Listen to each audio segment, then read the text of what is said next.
mendekati kebenaran. Sebelum ilmiah itu harus atau wajib dibangun dengan pendekatan LHB. LHB itu apa? Itu singkatan dari logiko, hipotetiko, verifikatif.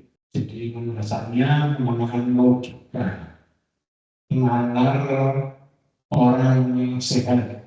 Nah, hipotetika itu tentu saja harus ada hipotesis yang perlu dipakai sebagai pijakan untuk merancang kesimpulan. Jadi simpulan itu tesis. Nah, hipo itu sebelum, artinya kalau hipotetiko itu suatu landasan teoretik yang dipakai sebagai pijakan untuk merancang ke arah mana simpulan itu diperoleh dengan pendekatan kebenaran ilmiah. Namanya hipotesis, dari sebelum tesis. Sehingga kalau membuat tesis tanpa hipotesis, ini seringkali ini ditanyakan. Nah, verifikatif itu ya perlu diverifikasi. Sehingga fungsi ilmu pengetahuan di sini digunakan agar manusia itu dapat pertama menemukan dan menerangkan gejala atau fenomena dengan pendekatan baik parasio harmonia, jadi parasian yang diharmoniskan, dan atau holosemantik sinergio harmonia. Kalau pendekatannya itu transdisiplin, interdisiplin, bahkan multidisiplin, maka fenomena pendekatannya menggunakan holosemantik. Holo itu menyeluruh, melibatkan berbagai komponen secara terintegrasi untuk membangun sinergi. Jadi saling memperkuat menuju harmoni untuk mencapai keselarasan hubungan atau interrelasi. Nah, yang kedua itu memahami hakikat gejala. Yang ketiga memprediksi, memperkirakan atau meramalkan kejadian gejala. Dan yang keempat, mengendalikan gejala untuk menciptakan atau menemukan kebaruan dalam aspek lingkungan hidup. Sehingga fungsi ilmu pengetahuan di sini dipakai atau digunakan agar manusia dapat menemukan menerangkan gejala sampai nanti memperoleh noveltis atau temuan baru. Tetapi untuk penelitian level S2 itu tidak wajib menghasilkan noveltis. Yang penting ada unsur pengembangan. Pengembangan teori, pengembangan konsep, pengembangan metode, pengembangan model, atau pengembangan strategi manajemen atau pengelolaan tentang lingkungan hidup. Nah, di sini ada empat fungsi tadi. Prinsipnya fungsi pertama, fungsi menemukan dan menerangkan itu harus dipenuhi dulu sebelum diperoleh fungsi kedua dan seterusnya. Demikian juga untuk memenuhi fungsi terakhir yang keempat, untuk mengelola dan mengendalikan gejala guna memperoleh temuan baru, itu maka fungsi pertama, kedua, dan ketiga itu harus dipenuhi secara berjenjang. Sehingga penelitian ilmiah ini tidak seharusnya kalau dilakukan dengan cara melompat-lompat. Jadi harus sistematik, terukur, berjenjang sesuai rumusan masalah yang diketahukan. Dan ada alur benang merah, ada persesuaian, ada sinkronisasi antara rumusan masalah, tujuan, hipotesis, metode, sampai nanti simpulan dan saran atau rekomendasi. Nah, daur metode ilmiah atau scientific method cycle. Jadi siklus atau daur metode ilmiah.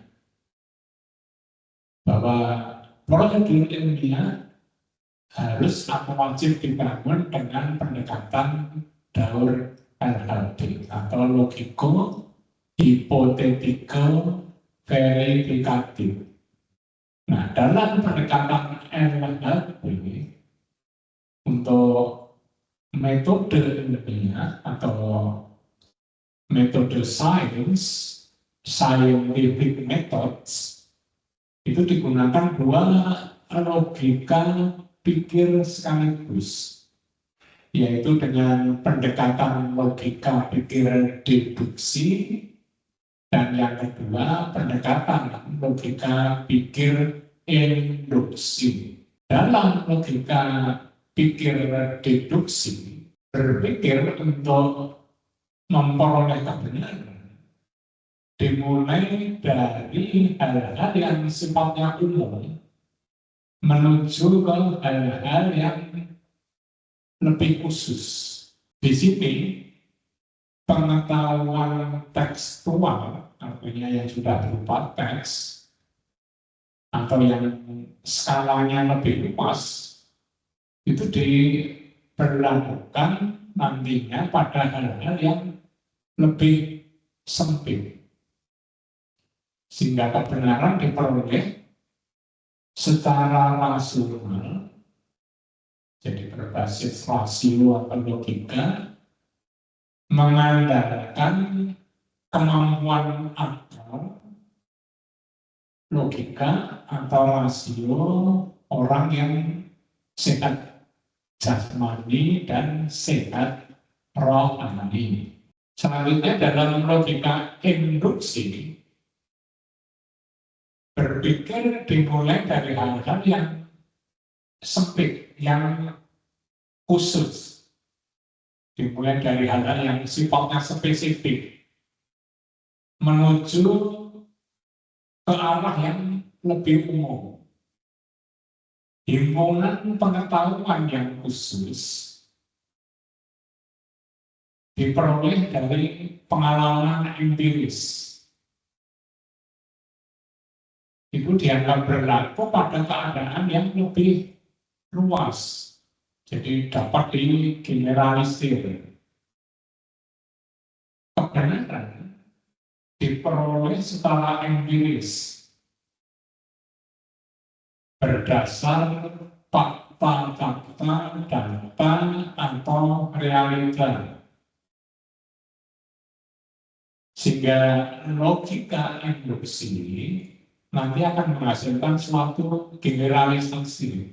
Jadi dibuat menjadi lebih umum, simpulan yang umum atau konklusi umum. Di sini kepajaman panca indera dan intuisi dari si peneliti ini sangat menentukan atau menjadi faktor penentu. ketajaman dari konklusi atau simpulan yang akan dihasilkan. Ini contoh kalau kita menyusun paragraf dengan pendekatan logika deduksi. Misalnya ada premis bahwa sebagian besar manusia yang hidup di dekat PLTU menderita sesak napas karena terpapar cemaran udara. Bukti faktualnya berdasarkan hasil pemeriksaan kesehatan masyarakat di puskesmas. Hasilnya fakta-fakta di lapangan sebagai berikut. 60% perempuan yang berusia 3-80 tahun menderita sesak napas terpapar cemaran udara yang bersumber dari PLTU. Kemudian 75% anak-anak usia 2-5 tahun menderita sesak napas terpapar cemaran udara yang sumbernya dari cerobong PLTU. Kemudian 80% laki-laki yang berusia 3-75 tahun menderita sesak napas terpapar cemaran udara yang sumbernya dari cerobong PLTU. Ini silogisme yang didasarkan pendekatan logika deduksi. Jadi yang narasi warna merah itu sebetulnya merupakan konklusi umum, konklusi menyeluruh yang dihasilkan. Nah, kemudian yang biru di bawah itu atau fakta-fakta yang biasa dikenal sebagai scientific evidence, bukti-bukti penguat ilmiah atau bukti-bukti penguat akademik. Catatan di sini bahwa silogisme itu dapat keliru bila ada kaidah logika yang dilanggar. Misalnya, yang di atas itu kata-katanya bukan dibuat sebagian besar misalnya diganti semua. Misalnya semua manusia yang hidup di dekat PLTU menderita sesak napas karena terpapar cemaran udara. Nah, kalau bukti-buktinya itu ternyata hanya 60% perempuan yang terpapar, 75% anak-anak yang sesak napas, dan 80% penduduk laki-laki usia 3-75 tahun yang terpapar cemaran udara, berarti kan tidak 100%. Maka kata-kata semua itu bisa menjadi keliru. Oleh sebab itu hati-hati dalam membuat premis mayor dan premis minornya. Nah, sekarang kalau pendekatannya menggunakan logika induksi. Kalau deduksi tadi berdasarkan hal-hal yang umum. Kemudian ada yang spesifik khusus untuk menjelaskan ini. Nah, kalau logika induksi berpikir dengan hal-hal yang khusus menuju konklusi yang sifatnya umum. Himpunan pengetahuan yang spesifik atau khusus yang diperoleh dari pengalaman empiris, misalnya observasi, dianggap berlaku pada keadaan yang lebih umum atau lebih luas. Makanya di sini contoh di sini hasil penelitian terhadap populasi manusia dewasa di Kabupaten Banyumas memperlihatkan karakteristik sebagai berikut. Misalnya 75% gender wanita dewasa merupakan pegiat proklin. Kemudian 90% pria dewasa merupakan pegiat proklin. 55% remaja separuh lainnya merupakan pegiat proklin. Ini data, fakta, informasi yang sifatnya spesifik. Nah, dari yang spesifik ini dibuat simpulan yang lebih umum supaya lebih general, sehingga konklusinya dan demikian sebagian besar penduduk di Banyumas merupakan pegiat proklin. Jadi sebagian besar, bukan semua, ya. Bukan semua. Nah, nanti bagaimana penerapannya dalam penelitian ilmiah? Dalam penelitian ilmiah sejak membuat proposal, kaitan dengan pendekatan deduksi maupun induksi itu dapat digunakan baik secara parsial maupun secara terintegratif. Artinya di satu sisi menggunakan pendekatan deduksi, sisi yang lain menggunakan pendekatan deduksi atau sebaliknya, atau bahkan kedua-duanya digunakan secara paralel terintegrasi. Nah, tahapan kerja Daur LHB agar suatu metode ilmiah dapat dilakukan secara sistematis, berjenjang, logis, sesuai nama, berdasarkan tahapan tadi. Pertama, memanfaatkan logika untuk membangun hipotesis yang nantinya perlu diuji dan diverifikasi. Langkah pertama adalah melakukan kajian terhadap pustaka atau referensi tertulis. Misalnya artikel jurnal, proceeding, textbook. Nah, ini referensi tekstual itu dipakai sebagai landasan filosofis, landasan teori berbasis ranah ontologis, ranah epistemologis, dan ranah aksiologis. Untuk apa? Yaitu untuk mengetahui adanya kesenjangan antara das Science dan das Science. Jadi antara harapan dan fakta. Nah, kesenjangan ini merupakan masalah. Masalah itu kesenjangan, ketimpangan antara sains, apa yang ada di teori, dan das Science, fakta-fakta di lapangan. Atau secara filosofis merupakan kesenjangan antara ayat-ayat tauliyah, ayat-ayat tekstual, dengan ayat-ayat yang terbentang di alam semesta, atau ayat kauniyah, kesenjangan antara ayat kauniyah dan ayat kauniyah itu sama dengan kesenjangan antara das Science dan das Science. Oleh sebab itu, dalam penelitian untuk merumuskan masalah perlu didahului dengan identifikasi masalah.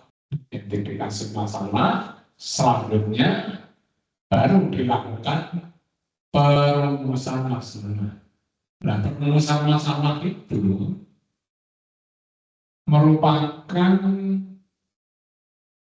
upaya untuk memfokuskan hasil identifikasi masalah. Setelah dikaji, baru dirumuskan. Rumusan masalah itu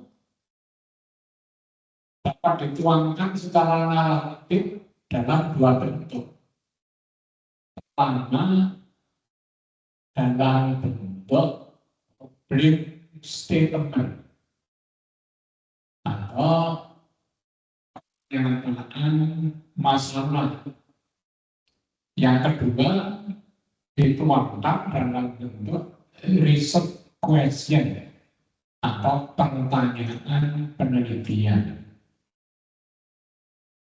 Nah, kalau rumusan masalah itu dianggap masih terlalu lebar, terlalu luas, seringkali ada upaya pembatasan masalah.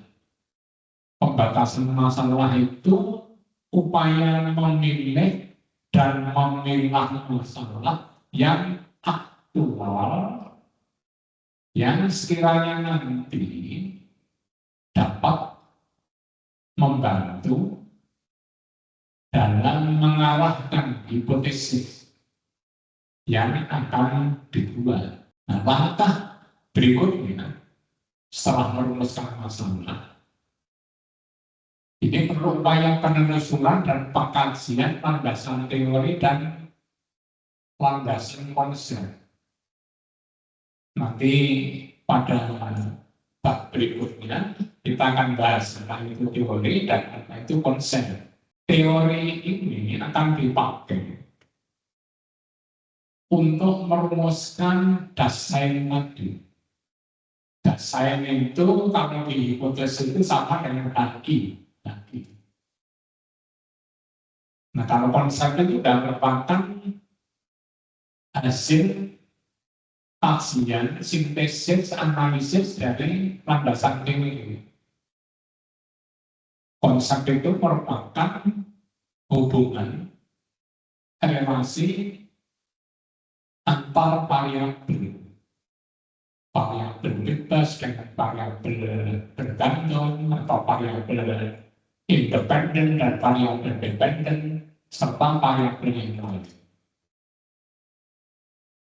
Nah, hasil dari kajian landasan teori itu ketemu HI, Dasein ini. Nah, ini digunakan untuk merumuskan hipotesis. Hipo itu sebelum, tesis itu simpulan. Artinya prasimpulan. Nah, antara rumusan masalah, tujuan dari hipotesis itu harus sinkron. Harus ada kesesuaian alur benang merah. Ada baiknya kalau misalnya rumusan masalah 3, tujuannya 3, hipotesisnya juga 3. Setelah merumuskan hipotesis, baru disusun alur kerangka pikir. Kerangka pikir terdiri dari kerangka teori dan kerangka konsep. Kerangka teori itu merupakan intisari dari tinjauan Osaka. Dengan demikian, tinjauan atau hasil Osaka itu parameter variabel yang dikupas, yang dibahas itu harus lengkap, harus mencakup semua masalah yang nanti akan dikaji, yang nanti akan dijawab. Nah, kalau kerangka konsep itu lebih spesifik. Konsep itu bagian dari teori ini yang sudah jelas parameter dan variabelnya itu sudah jelas layak untuk diteliti. Jadi kerangka konsep itu merupakan keterkaitan hubungan antar variabel yang layak untuk diteliti. Nah, itu semua digunakan untuk membangun yang namanya research design research. Berupa kerangka penelitian dan metode riset. Nah, kerangka penelitian itu langsung menjawab pertanyaan penelitian, research question, menjawab tujuan, sehingga metode-metode yang ditulis itu sudah terkait nanti untuk menjawab pertanyaan penelitian yang mana pada tujuan keberapa. Berikutnya dari daurah NLP ini sudah masuk kegiatan riset. Risetnya adalah pada kerangka kerangka penelitian dan metode riset yang sudah dituangkan dalam proposal penelitian. Nah, kualitas selanjutnya berupa koleksi atau pengumpulan data atau informasi yang diteruskan dengan pengolahan dan analisis data. Fokus analisis data adalah menguji hipotesis. Hipotesis yang sudah dibuat itu diuji dengan cara kuantitatif, empirik, atau kualitatif, atau gabungan dari keduanya. Setelah itu baru diteruskan dengan pembahasan interpretasi dan inferensi data atau informasi. Nah, dalam pembahasan itu menggabungkan, membandingkan, sekaligus melakukan uji-uji kualitatif dan kuantitatif berbasis referensi. Artinya itu menyandingkan referensi dengan hasil interpretasi data.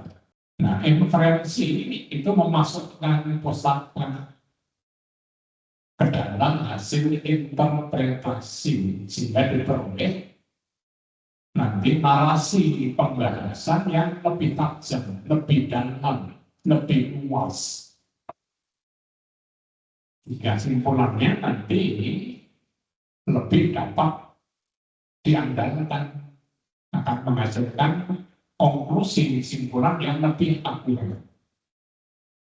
Nah, terakhir adalah mengalihkan konklusi simpulan, kemudian tindak lanjut untuk menindaklanjuti simpulan itu perlu ada saran atau rekomendasi, baik saran akademik maupun saran praktis. Nah, simpulan itu harus konkret. Artinya bukan merupakan hal-hal yang sifatnya normatif, harus spesifik, harus mampu menjawab tujuan penelitian dan hipotesis. Nah, saran itu harus merupakan tindak lanjut dari simpulan. Dan sampai nanti buat saran atau rekomendasi lepas dari simpulan yang dihasilkan.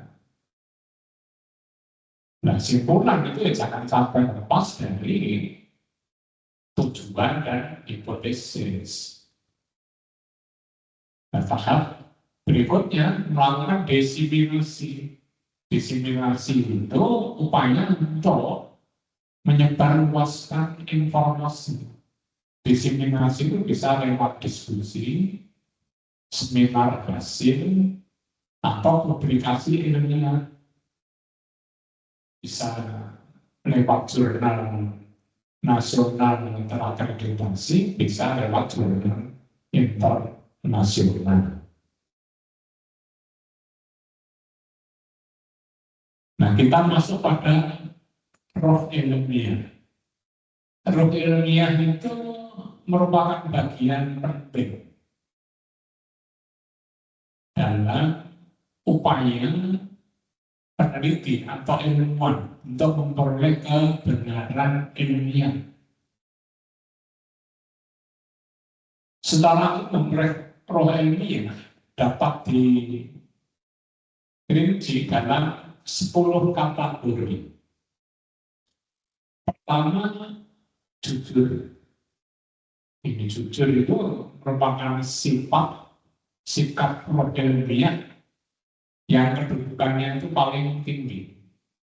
Karena penelitian dalam bentuk apapun, baik penelitian bentuk skripsi, tesis, disertasi, atau penelitian-penelitian yang lebih spesifik itu merupakan langkah untuk melatih dan menguji kejujuran seseorang. Peneliti harus sikap, bertindak, berbuat jujur. Jujur pada dirinya sendiri, jujur pada orang lain, tapi harus jujur juga pada pembimbing dan pengelola program studi, dan terutama harus jujur pada yang maha kuasa. Tanpa adanya sikap jujur ini, nggak ada gunanya itu. Sebaik apapun suatu tesis kalau tidak dilandasi sifat, sikap kejujuran, itu nggak ada maknanya secara ilmiah. Yang kedua, bagian dari roh ilmiah adalah kritis analitis pada hal-hal yang sifatnya tekstual dan non-tekstual.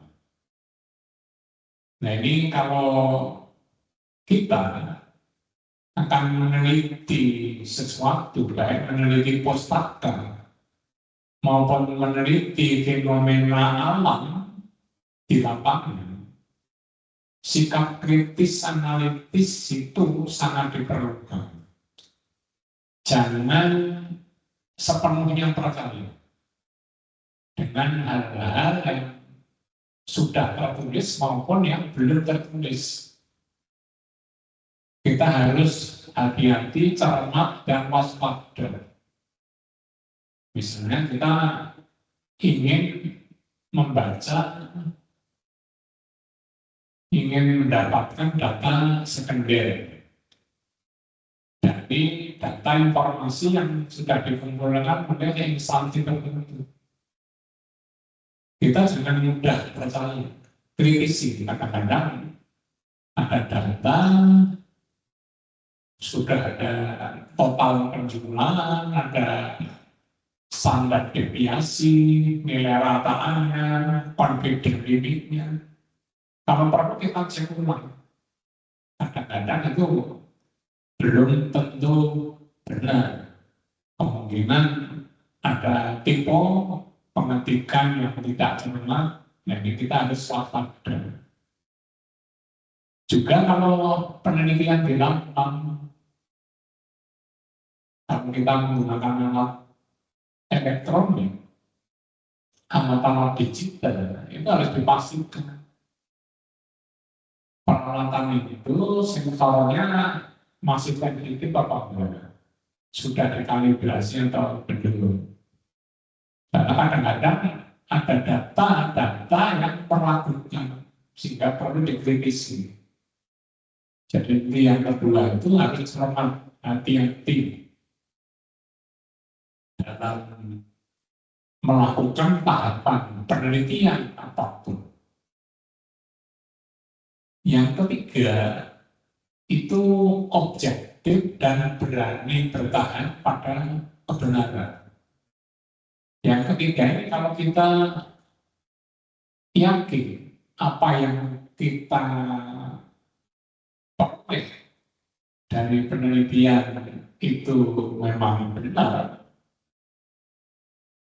termasuk kalau mengambil citasi suatu pustaka, kalau ada pihak-pihak yang mempertanyakan, termasuk pembimbing mempertanyakan,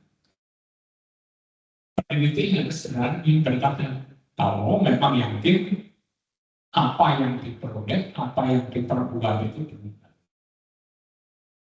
Jadi jangan nanti mudah goyah. Ini biasanya kalau kita memahami data-data yang penting atau informasi pustaka dalam bahasa asing yang perlu interpretasi, perlu persepsi, ini seringkali dipertanyakan oleh pihak lain, misalnya penguji dan kadang-kadang pembimbing. Ini mempertanyakan. Nah, kita harus punya prinsip, punya sikap. Berani bertanya, memang itu. Yang keempat itu rendah hati. Rendah hati itu kalau kita memperoleh hasil data informasi apapun, hasil yang mungkin membanggakan, jangan cepat-cepat berpuas diri, kemudian mengaku bahwa itu semua karya peneliti sendiri. Soalnya kalau kita bersembunyi diri, tidak rendah hati, semua mengaku prestasi peneliti sendiri, ini sama-sama bisa menyebabkan pembimbing itu tersinggung. Nah, tidak ada hasil yang baik tanpa ada bantuan orang lain.